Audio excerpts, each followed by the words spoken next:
Welcome to the Ref Room, hockey talk for referees, coaches, players, and fans. Broadcasting live on Facebook, YouTube, and Twitch.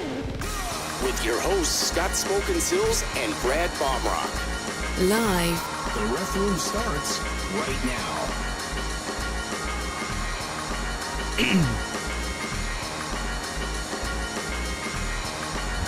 And now your host.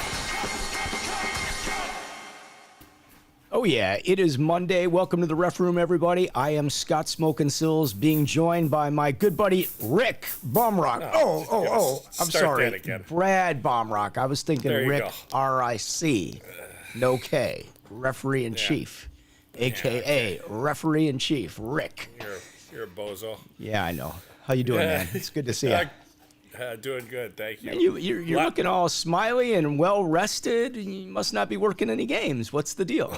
I did not referee over the weekend, actually. Okay. I refereed Thursday of last week, and there's a lot of hockey still going on, so I know a lot of people are still skating. So things keep coming in, things keep happening on the ice, and I worked we just yesterday. Keep moving along.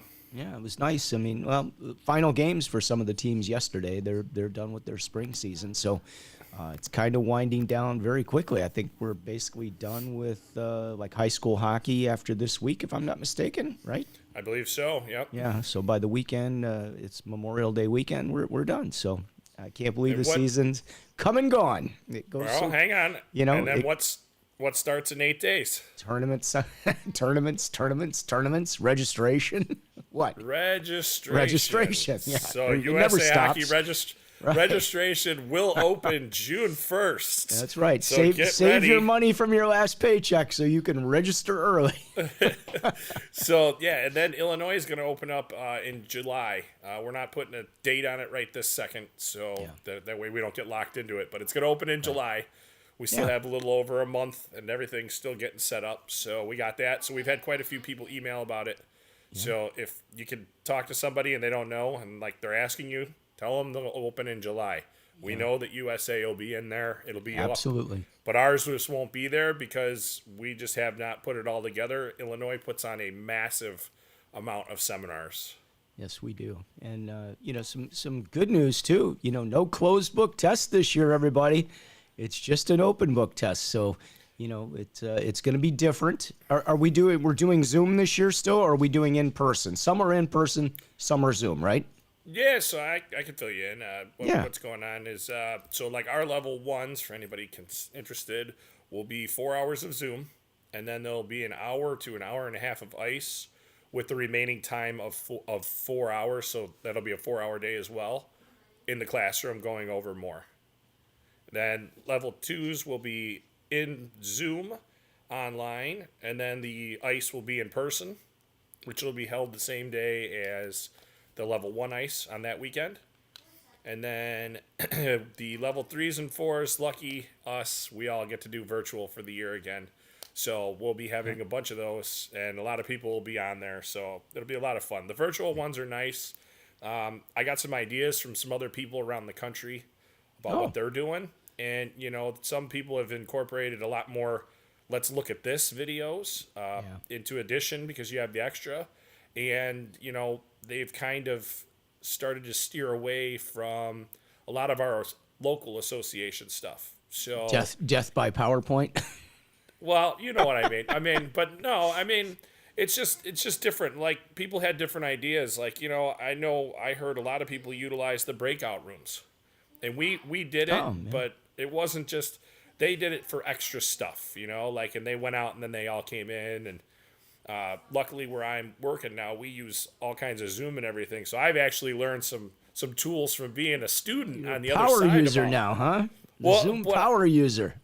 You know what it is? It's something that I've noticed a couple things that I like. So it'd be nice for us to transfer them over into the presentation. So that's just kind of what I'm thinking. And I know we have different instructors, and every instructor is different across the country, but we're all trying to get the same message out here. And that's the good thing about what USA is doing. They're supplying us with that material instead of us having to put it all together, so that we're putting out the same message. A guy in New York City should be getting the same message in California. Don't do it. I don't think that one, but is that the message? Yeah, well, it's just like dropping the puck. Okay, we don't present. Right. It's from the belt out and down. Right. Well, it's taught that way so that it's the same across the country. I should be able to play in Alaska, where it's USA Hockey, and it should be the same. Should be, but guess what? Even within your own organizations, you have guys that still present the puck. So, yeah, well, it's not the right way, but it is what it is. So, everybody's going to do what they can do, the best way to get by. If that's how they have to get the puck down flat, then that's what they got to do. So, it's all about getting that puck down flat and making it fair. So, but the onus on having it the same across the country is that it's fair for every player playing in every local association throughout the country. Yeah. So we're uniformed. Yeah. So that's the big thing. Like, so just out of curiosity, what do you think the reasoning that they don't want you to present the puck? Is it a safety issue more than anything, or is it more of a disguise of the way the puck goes down so that the centers can't time everything if you're a little better skilled? What's your thoughts on that? I'm curious. I'd say number one, it's if you think of the ready position that they have for those faceoffs, that's a safe stance that they have there. The skill level of the players can make you a little bit exposed on any face-off situation. So the stance is very well set up in order to have both feet on the ground. You're in a good balance. When you start presenting the puck, you're on balance, but now it requires a little more skill. Yeah, the face might be a little further forward than the getting it back so that one of those centers doesn't pop you with a stick. And Even high school kids are like, dude, you can't win a face-off with the stick up in my face. The puck is down on the ground. Why is your stick up in my face? So when you're presenting the puck too, because you have to sit down so much lower. Because the USA Hockey one, it's kind of vertical, but you got your knees real bent, not real bent. But in a presenting, you're like bent way down there, and you're knowingly going into that position because the skill level of the players at that level is much better, and hopefully they're not going to run you over. So that's the big thing, and that's where you do count on your partner. Hopefully he's watching the players behind you and letting you know if they're creeping in on you. So if you guys are linesmen or working in a two-man, remember your responsibility is to watch your partner's back when he's dropping that puck, and don't be afraid to get in there and say something so he doesn't get run over, because nothing worse than getting pulled down at the faceoff. I know one of our guys got his leg broken, I think last year, if I'm not mistaken. So it wasn't me. Yeah, unfortunately it happens. Yeah. But so that's the big thing. And then uniformity. Okay, everybody's, waistband, it's easy to find. So, they're doing it from the exact same spot, so it should be the same for everybody around the country. And that becomes within, crucial at nationals. 4 or 5 inches, it's probably exactly the same, versus the guy. I mean, I'm always amazed that, you see the guys like the NHL lineys, and, they're like 6'5", and they're down so low, man. I mean, they are down. Like, I don't know how they get down that low. Okay, good job, guys, because you do make it look really easy. It's not that easy. That probably has something to do with it too, because our officials aren't always in the best of shape. So that might be a contributing factor as well. I thought everybody was well conditioned. That's a professional athlete. We are professional athletes. We are paid. We're the only ones that are paid that are on the ice. So we should be professional athletes, right? Aren't we? I think we do our best. All right. Well, you had a couple things. One of the affiliates, I guess, from that has Calgary, they're moving. They're going up to Canada from California. You want to fill us in on that? Oh yeah, the AHL affiliates. Yeah, they're moving. The what is it? The Sackton. Oh boy, I had it up earlier. You had it. Yeah. We were looking at it, and we were just talking and breezing here. They're going to relocate up to Calgary, which doesn't shock me after the lockdown season.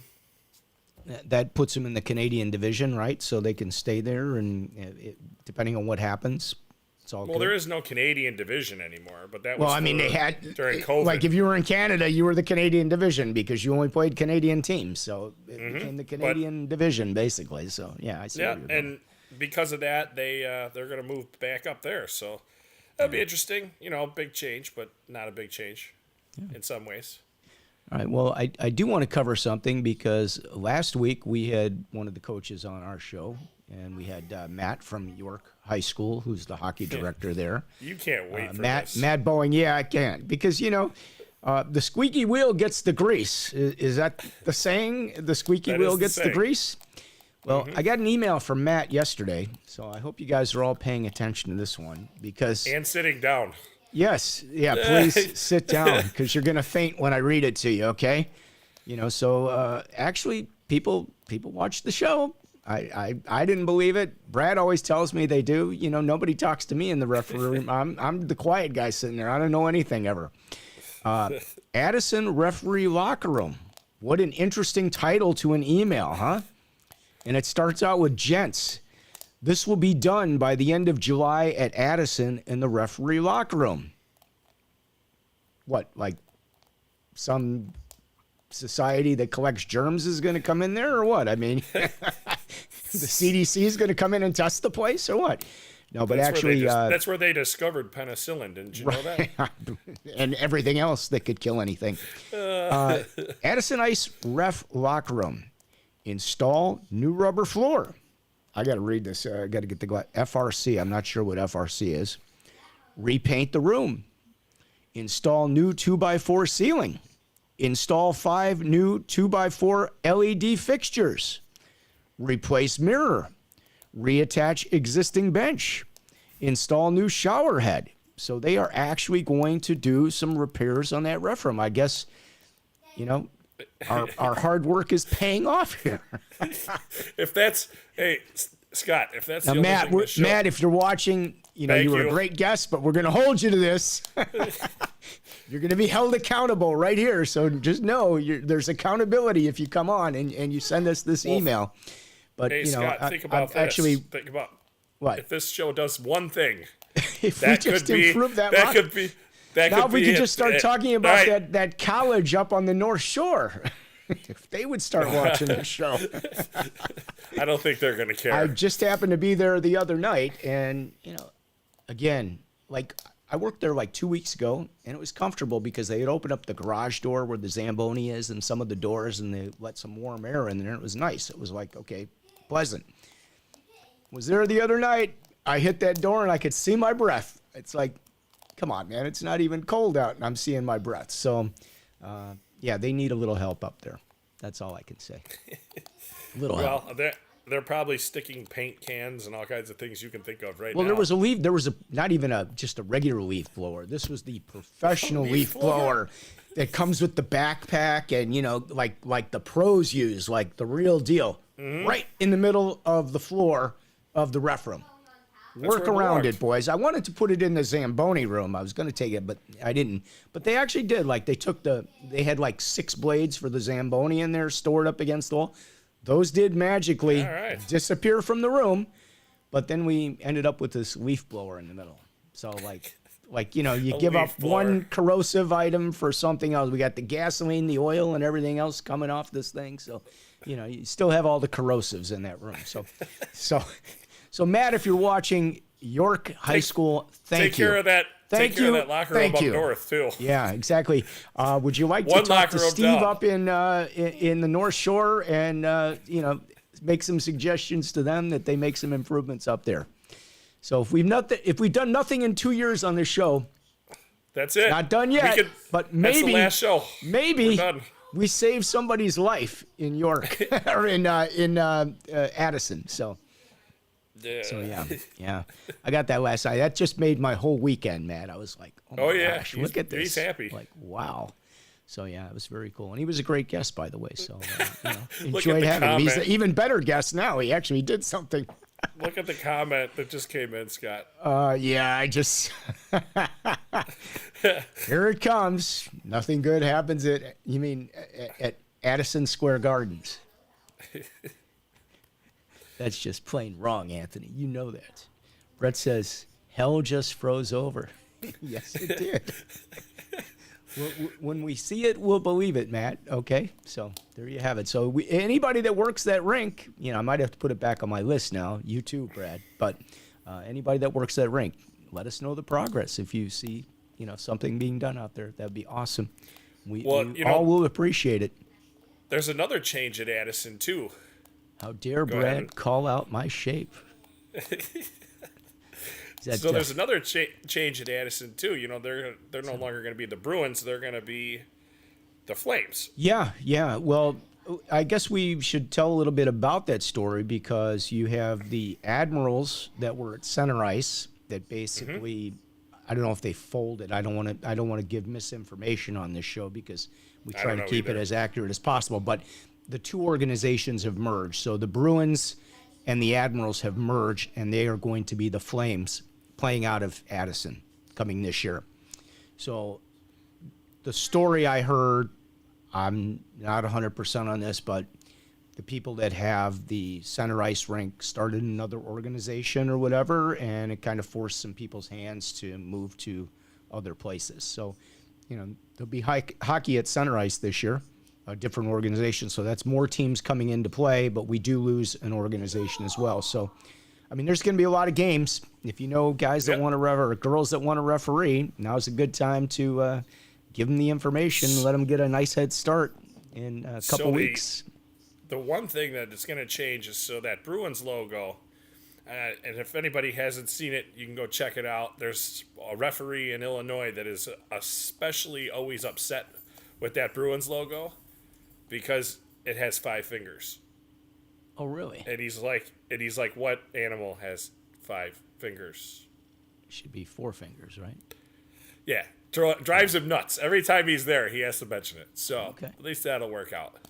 Yep. Anthony says, bringing back the Chicago Flames, one of the most infamous organizations from the 80s, 90s. Yeah, I remember. Oh, yeah. Yep. So around. the They were big. Flames huge. are returning. Well, they'll be good. I mean, Bruins, look, I'll give them credit. They put a good product on the ice. They really do. They've done a good job there. Always have. So, no complaints as far as that goes. Our complaint is being dealt with. And I'll be honest, I think I told you the story. Last year, we were playing golf at what's the golf course in Bensonville? White Pines, right? White Pines, I think. Yeah. So we were at White Pines on like a Sunday afternoon in the summer playing, and we were coming off the course, and who's going out but York High School? But not the high school. It was like a fundraiser that they were doing. They were having like a golf outing for the hockey team. And we ended up talking to a couple of parents, and it's like, oh, yeah, referees and everything, but, we don't go to Addison. Told the story. So, like, people know that, we're pretty honest about the fact that a lot of guys weren't going there. So I think Matt's doing a really good thing by making that change. And I think, it's only going to be better for all parties involved. I mean, that's going to be better for their men's league there. It's going to be better for high school hockey. It's going to be better for the amateur hockey, Bruins organization or Flames organization, as it will be known now. So, it's kind of good. I understand there's some other stuff going on. So, I was talking to somebody, I guess Notre Dame is going to be looking for another location. They're not going to be out of Mount Prospect. Yeah.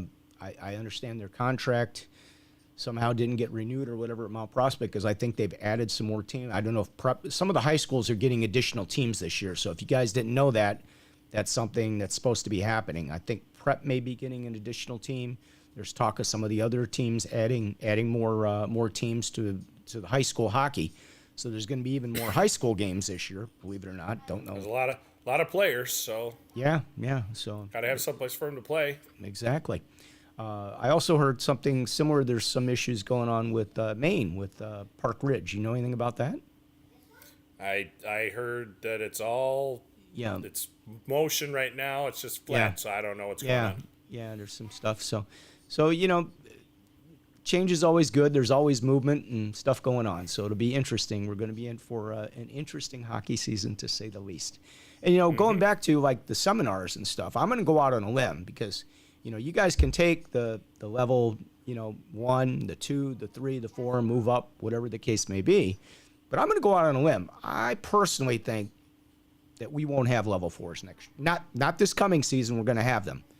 But now that we're going to no closed book test, and we're doing an open book test only, which will be probably 100 questions. Is that official, that it's 100 questions? That's and it's what I level was told. specific? Yeah. So I think they're going to get rid of the level. I think they're going to change the levels. I think the way that it's done, since there's no skating test anymore, unless they decide to bring that back, I think we're going to see a change from USA Hockey. So I'm going to go out on the limb right here on this show and put it out there that I think this may be the last year we see levels 1, 2, 3, and 4 for USA Hockey. So it might not be. Might not be. I mean, it's one of those things. Like it could wait till maybe we have a rule change year too. You don't know. So because I also was hearing people saying that maybe we won't have delayed offside in high school 4 years down the road. Well, it's going to be 3 years now because we've already gotten through 1 year of the rule changes. So it's 3 more years before we have a rule change. So it'll be interesting to see. I mean, things are always evolving. I got an interesting point for you to just so we can kickbox this around a little bit. Yeah, right, Scott? I love that. So how many different versions of rules do referees need to know at this point with one rule book? Different. Well, okay. So you've got one rule book, but remember, a lot of the referees that we have work multiple leagues. Right. So let's take for example somebody that works.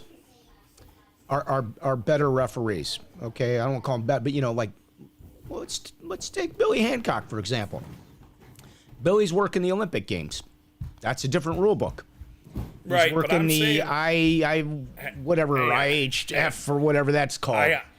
International Ice Hockey Federation. Yeah, that's the one. Okay, that's another rule book. Then he works the AHL. That's another rule book. And then he works.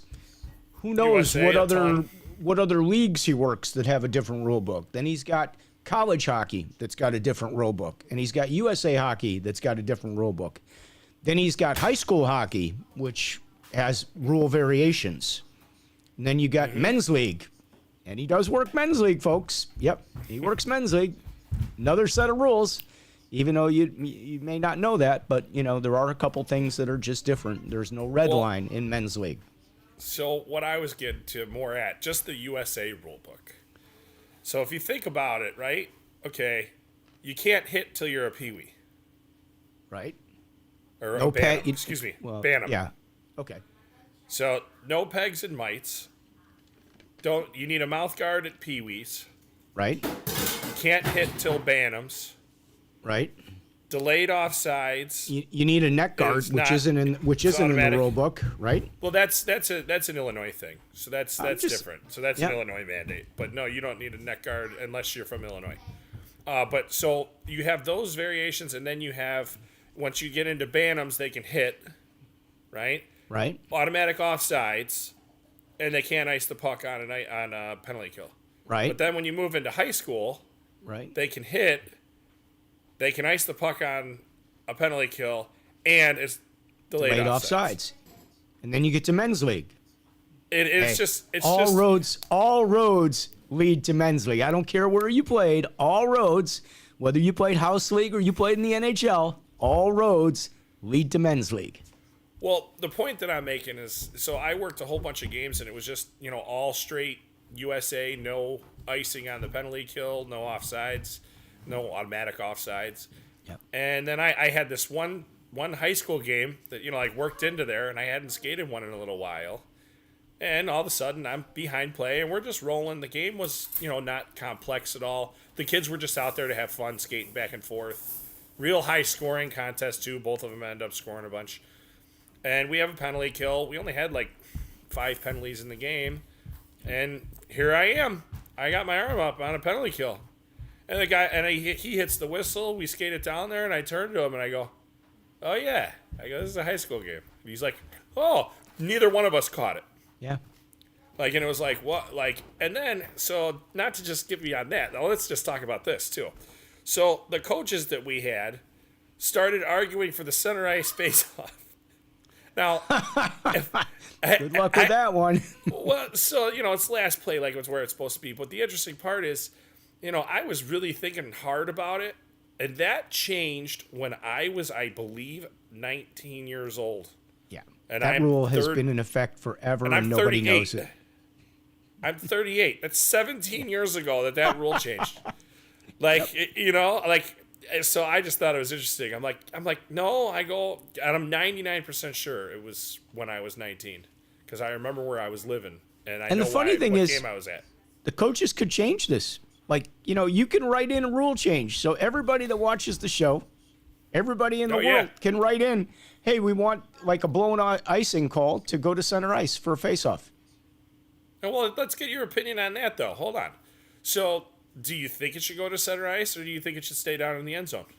I think it should go to the neutral zone. That's my opinion. I think it should just go outside the zone. It should be a neutral zone face-off, not center ice. First of all, anytime I can avoid being at center ice from a safety standpoint, I would rather not be dropping the puck at center ice. I just think that's good practice if you can avoid it. You have no choice now because you got to be at a face-off dot. You're going to drop center ice face-offs. That's where it goes. That's what you do.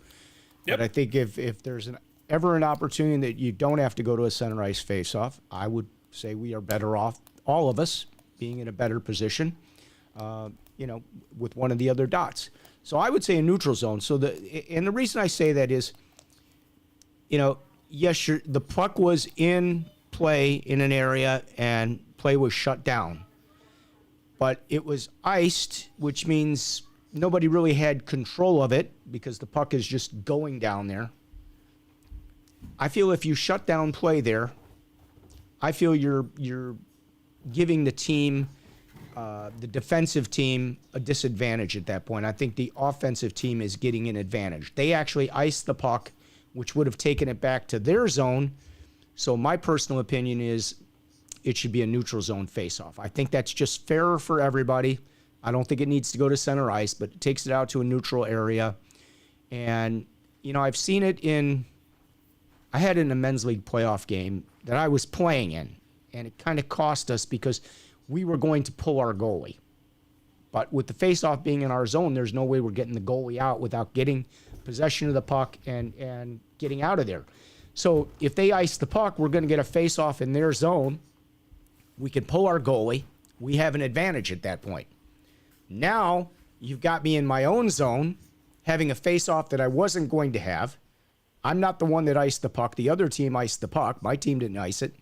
And now you're going to drop the puck in my zone, and I can't get the goalie out. I think it's a disadvantage.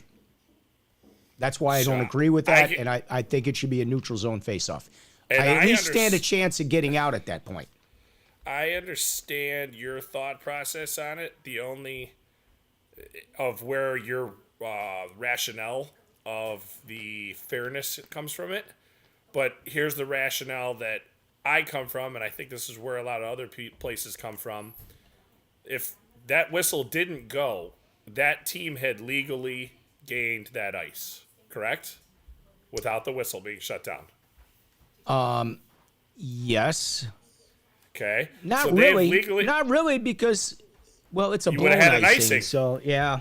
I see where you're going with that, but so they legally gained that ice because if not for that whistle, it would have stayed down in that zone, right? And the other team didn't have to march it out halfway down the ice. Yeah. So there's an argument to be made. I'm just saying. I see both ways.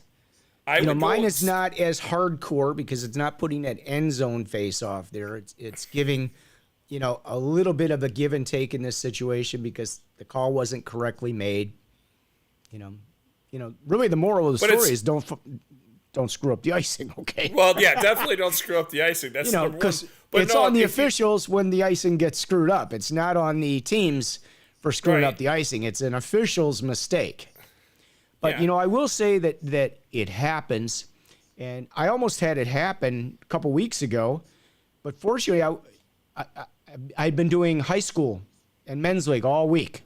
So we had and so now there's one, and the clock is behind me, and I knew it was near the expiration. Like, I know it's within a couple seconds. I can't look back. Did I get it right? And then I'm like, oh man, I think I blew it. But guess what? It was youth hockey. An icing's an icing, so I didn't blow it. Should have been an icing no matter what. Right, exactly. So it's like, no, it's, and I had completely forgot, like, oh, it's youth hockey. The icing's an icing. Well, it didn't matter. And I'm just saying, like, with how the rule works, they legally gain the ice. Without it, you're actually penalizing the team that gained the ice legally. Even though you shut it down and it's a mistake. Yeah.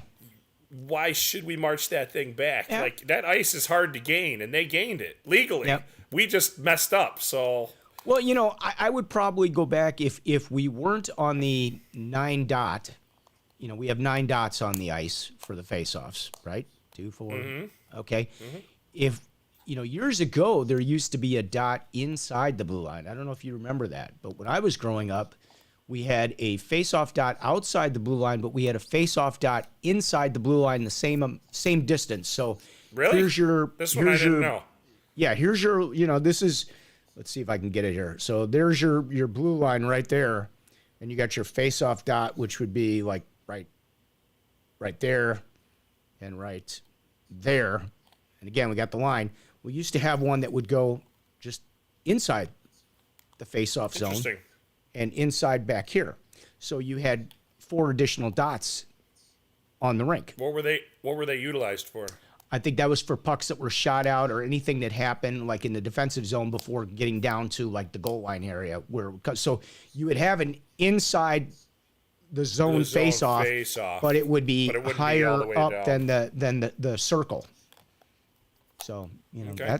We had dots back then. So that's, I wasn't a referee back then really. Yeah, probably was, and that's probably why they eliminated it. Simplified everything. More than likely, it's because because it's confusing. But that's or even when we had 8 years ago we went. Did we go 5 years ago now to the 9 dots 5 years ago. 5. Whoa. So Knocked my so computer. 6 years in back, it used to be just a, like where the puck was shot out, basically. That's kind of In where line you went with and the marked the dots. spot, and there was no dot, so you just kind of went to the spot. So I would probably say maybe if you don't do the outside the blue line, I would say just inside the blue line in that situation. But I wouldn't put it down on the dot for these guys back then. Well, then you have the old where the referee comes back with his heel and he kicks a big mark into the ice. There are some people that drives. There are some people that I know that drives them absolutely insane when they used to see somebody do that. Yeah. Well, what do you do when you got the players now that they they can't? How can you be a center in this day and age and not know that there's a little half moon in the dot where your stick's supposed to go? You know how many centers don't know that or how to line up for a face-off? How are coaches? How can you not teach your center? I'm not talking about your winger. I'm talking about your center does not know how to line up for a face-off. Is it he doesn't know how to line up, or he doesn't care to line up that properly? But I will tell you, if they square up, they're going to win more face-offs than if they don't. I see guys 0 for 5 in the face-off circle, and all of a sudden they square up and they win the draw. It's like, what a miracle, huh? You squared up. You stood a chance.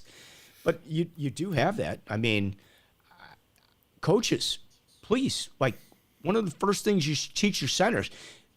By the way, in the last 3 or 4 years, I've noticed now the newest thing is I should have my helmet, in the dot. I know what you're talking about. Like almost where the other center is. Like I'm gonna, line up to do this. I'm gonna just butt heads with the guy, and I'm gonna get the advantage. So instead of being center, I'm gonna get in front of him a little more. You can't even put the puck down, folks. Where are we going with the puck? You want the puck on the top of your helmet? I mean, where are we going with this? But this is what you have. Just like you got the wingers that, when you're not at the circle, you're at the neutral zone drop spot, at the dot, and we're the wingers. They're like right on your heels. There's no difference. That's where the circle is. That's where you're supposed to be. Mm-hmm. But unfortunately, I think, you do have some less experienced officials, newer officials that may not be paying as close attention to some of that stuff just because they got other things that they're trying to concentrate on and get the job done. And, maybe they're not laying the law down a little bit more. Maybe they don't know. That's a possibility. I was giving them the benefit of the doubt. But, that's true. I mean, But, that's all I'm saying. I mean, honestly, coaches, you should teach your players how to take a face-off. You got so many guys that don't even know what the purpose of the face-off is. They think to whack the referee in the shins is the job. Let me slap at your shins. That's what I'm doing out here. They have no purpose when they get there of where they are trying to go with the puck, what they're trying to do. And then you get the guys that come in and they're so good. They win every face-off. And I don't, there's a couple guys on a couple teams they are so good at center. They do a different thing. They move the puck forward. They get a shot on goal. They tie a player's stick up. Their winger or their defenseman comes in and takes the puck and goes.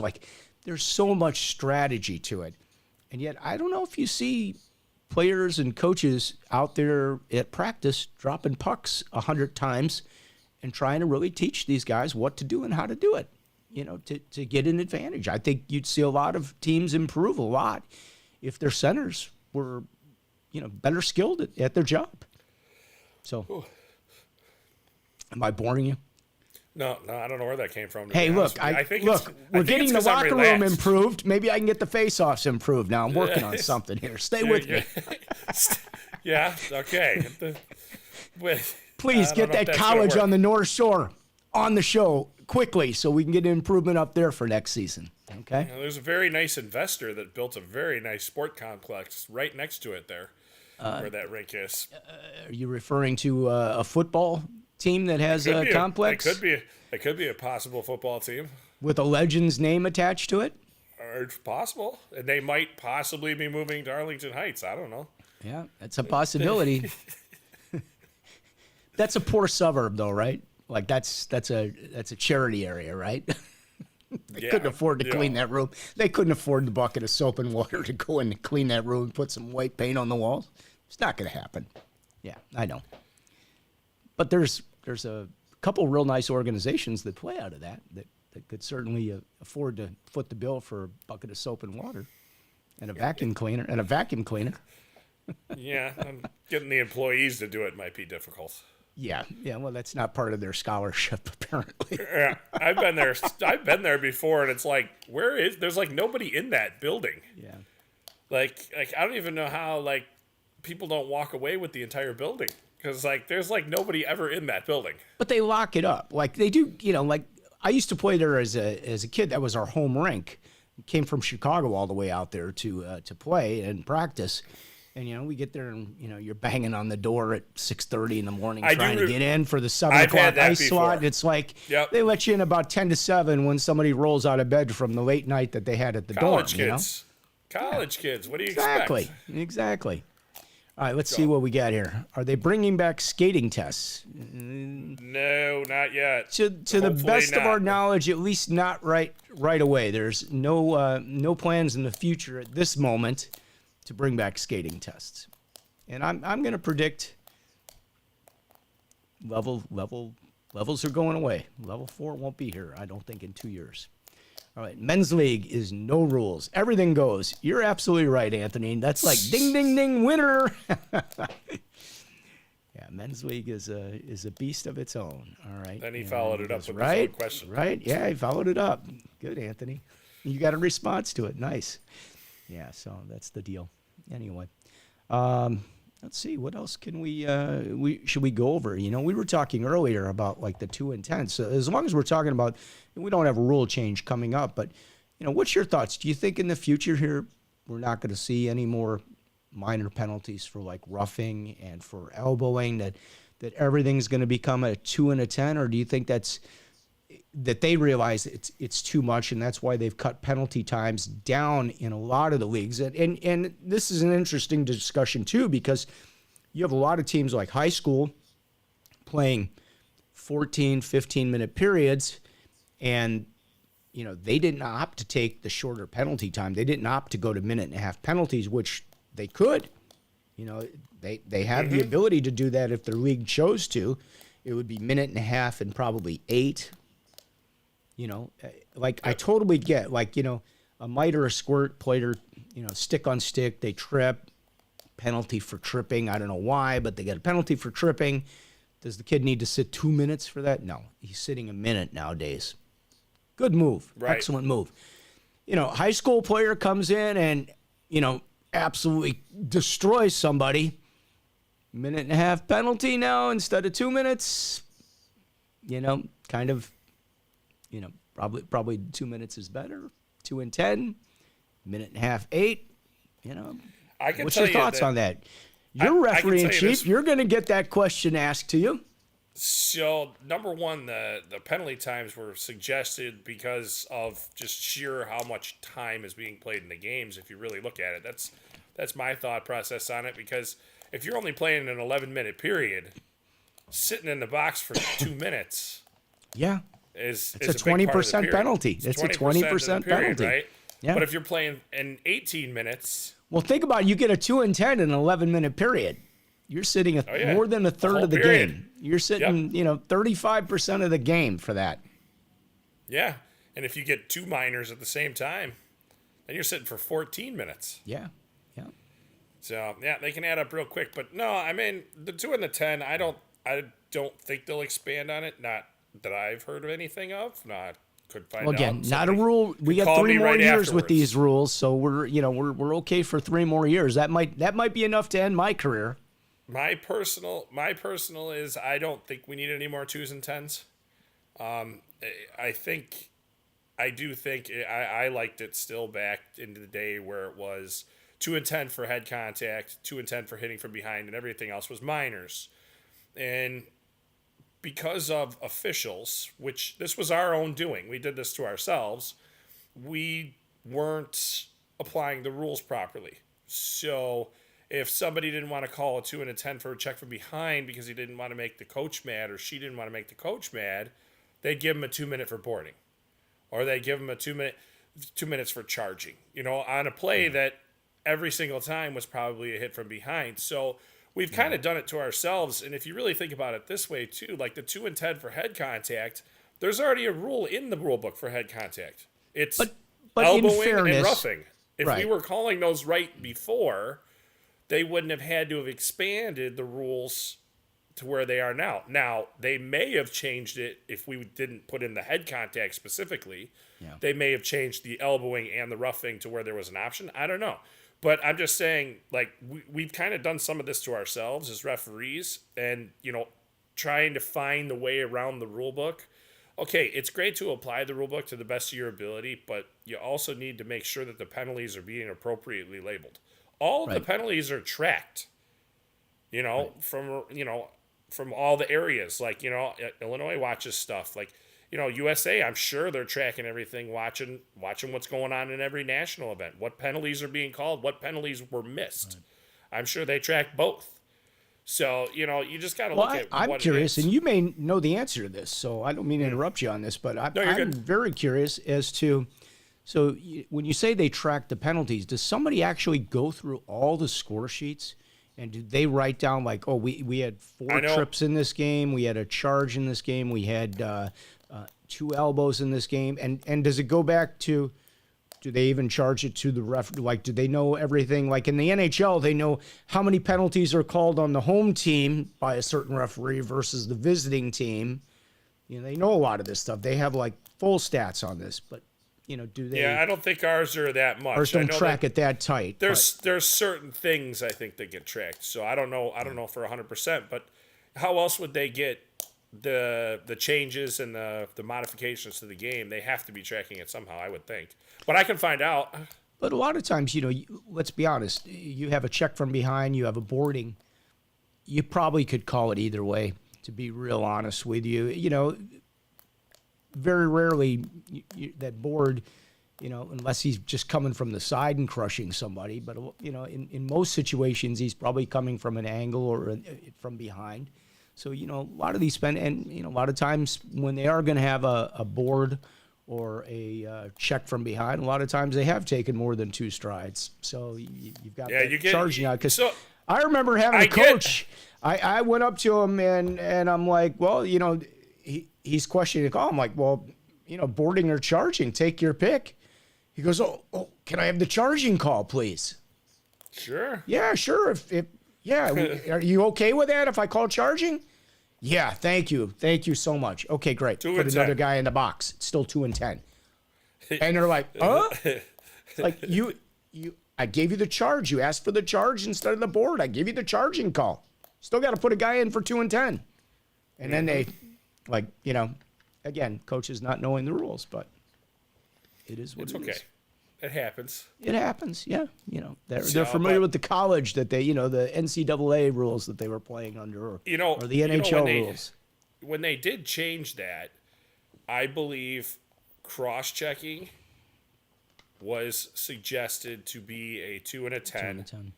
High sticking was suggested to be a 2 and a 10, and I'm pretty sure those two. See, it was so long ago already. Boy. Yeah. Well, the cross-check, I don't think that should be a 2 and 10 because a lot of times that's a lot of time. Foul. It can be, but a lot of times the defensemen are using that as a get them out of the way tactic in front of the net. It's not like you're using the boards as a weapon and you're being smart about the way you're doing it. Maybe you do knock the guy down. You knock him down, you're going to get the cross-check. Let's face it. The minute the guy in front of the net probably goes down, you're probably going to have a penalty coming for something. Have you seen the very creative players? There's some players out there that are very creative now, especially at the upper levels. They put their stick blade on the ice. Oh, yeah. And they're whacking them in the back, and it's like, boy, that's like right there. But then you can always tell there's a line that they cross. Right. When the guy goes down is when they probably have crossed the line. But that's smart. Like, that's somebody that actually has been taught the rule, and they are doing, look, the rule is if I put that stick down, I can beat on that guy a little bit. Yeah, I can still call you for a roughing. Exactly. See? So, there's always a way around it. I could still call you for interference. Oh, let's not. So all right, so I worked with somebody. Really set the standard with that one, huh? I'll tell you, I worked with somebody, and it was in a high school game, and we're working younger guy. He's in college, and he's back for the summer, right? So he's, living the dream, refereeing hockey, making, $50 or whatever it was. And all of a sudden, during the game, there's two players skating down into the corner, and the puck is in the corner. And the guy in front of the other guy, turns, right? So they're coming, I don't know, it's hard to explain. He ends up kind of, in front of him from turning. He's in behind him, but then as they both turn, he turns again. Didn't realize he was doing it. The other guy comes in and skates into him. I don't know, 10, 15 feet away from the puck. And I'm like, one-on-one battle. He didn't mean to, whatever. All of a sudden, my partner's blowing the whistle. I'm like, what happened? He's like, that's interference. I go, it's a one-on-one play. They're just kind of, he's allowed to occupy that space. He's already there. He's gained it. He's bigger. He's faster. He's stronger. It's in the rule book. That's what you're supposed to. That's so right. anyways, he had it, and it just, it is what it is. After that, though, we were on the all hands on deck train of interference. I mean, we must have heard interference from the benches 20 times for the rest of the game, and not one of them was interference. Not one. It's funny because you go work a Bantam A game or something, and all your interference. It's you kind of need to find another word in your vocabulary for some of this stuff, because it's competition, maybe competing for the puck. Two guys shoulder to shoulder, and you're going the distance. You're going almost from from before the blue line. You've crossed the red line. You're shoulder to shoulder, and you're going almost down to the goal line, shoulder to shoulder. Yep. Where's interference in it? That's just a good battle, man. I mean, that's like playing hockey, shoulder to shoulder. Both guys competing as hard as they can for that puck. Why are you going to penalize one guy for that? It makes no sense.